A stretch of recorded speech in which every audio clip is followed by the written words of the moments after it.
Who do you think has the highest cost of housing in the United States? Oh, wait a second, so you can think about it. Okay, I think that was a second. The highest cost for housing in the United States is Silicon Valley. And you probably had a pretty good idea that that was the case. But that's quite something, that it's the highest cost housing in the United States. And right behind Silicon Valley is, take a guess, San Francisco. San Francisco's number 2.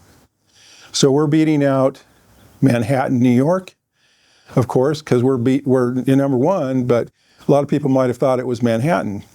Manhattan actually has a higher cost of living than Silicon Valley, but not a higher cost of housing. Other factors go into the total cost of living, naturally, but we're number 1 when it comes to housing.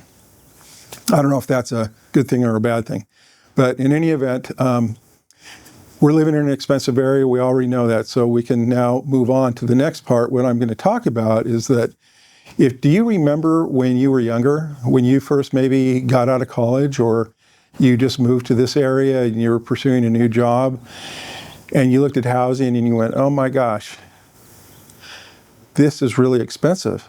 How am I going to do this? But some way or somehow you figured it out, you got a home, and you started a job, and maybe you've had a few through the years, but you blink and what's happened? Well, what's happened is maybe 20, 30 years have gone by. That's what's happened. And now you might be retired. And if you're not retired, maybe maybe your kids have moved out of the area, and maybe you've got grandkids and they moved out of state because the cost of living was too high, or maybe a job took them out. But at the end of the day, you've got this big old house, and it's kind of quiet inside the big old house. And I kind of can relate to that somewhat. I only have one son.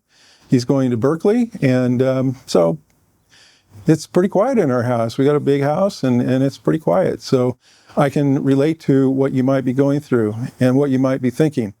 I'm not quite up on retirement yet, but I'm not far behind some of you. So one of the things that comes up when we talk about downsizing, one of the most difficult aspects and challenging aspects about downsizing are the memories that you have created in that home over the years, raising your children, having friends over, parties, for the kids, you name it. That's where all the memories are that you've made over the last 20, 30 years. Well, now it's just quiet, and it probably feels a little odd that no one else is there. And that's not likely ever to change again. So you're now thinking about downsizing, but you're concerned about, I don't know if I want to leave my house. I mean, I've been here, so many years, and I love this house, but it's kind of lonely. So that's a common feeling, and it can be dealt with. But what I want to let you know is, which maybe this is obvious, but maybe it isn't, is that when you move to a new property, new home, you take the memories that you have with your current home with you. You don't leave them there in the house. So you move on to a new chapter, which is exciting. I know when I was younger, when I got transferred some different states and things like that, it was an exciting time of life. Well, now you're getting that opportunity again to maybe pick up and move, be closer to your grandkids, maybe move to a new state. That's awesome. Not to mention that you're going to be able to move into whatever kind of house you want, because from what I said at the beginning, we have the highest cost of housing here in Silicon Valley. So you don't have to worry you're moving someplace where you can't afford it. You'll be able to afford it and probably put a lot of money back into maybe some investments, or maybe it'll just make your retirement a little easier. So it's something to consider. And now something else just happened recently that you may have missed, although I don't see really probably how you could have. But we just had a 0.25% drop rate in mortgages because the Federal Reserve just voted for a rate decrease. And so that's translated into a 0.25% on a 30-year fixed rate mortgage. So we're at about 6.25% on a 30-year mortgage right now.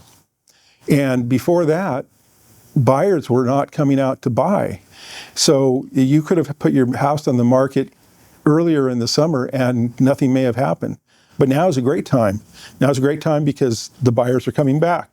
So what I would encourage you to do is really give it a thought. You know, is it time to maybe move on to another place? If it is, I understand. I know it's hard. And like I say, I'm right behind you. But I'm happy to speak with you, and we can take a look at how this might work out for you and what some of the options are. I have contacts in many of the states that are popular for Californians to move to. For instance, like Texas, Nevada, Arizona, Utah, Oregon, and Washington. Those are some of the most popular states. So I do have contacts there. We can get an agent ready and working for you to start finding a house for you in any of those states. And I can make it happen in other states too, but those are just the ones that that most normally come up. So anyway, my name's Ron Fair. I'm with Real Estate Experts. I've had my business since 1992. I've been in real estate since about 1983. So for a pretty long time. I think I can help you with this and I can relate to what you're going through. So if you're interested, give me a call and we can just chat or we can meet and chat and go over what maybe some of the options might be for you. Thank you for taking time to listen. I appreciate it. I hope you have a fantastic day. Bye-bye.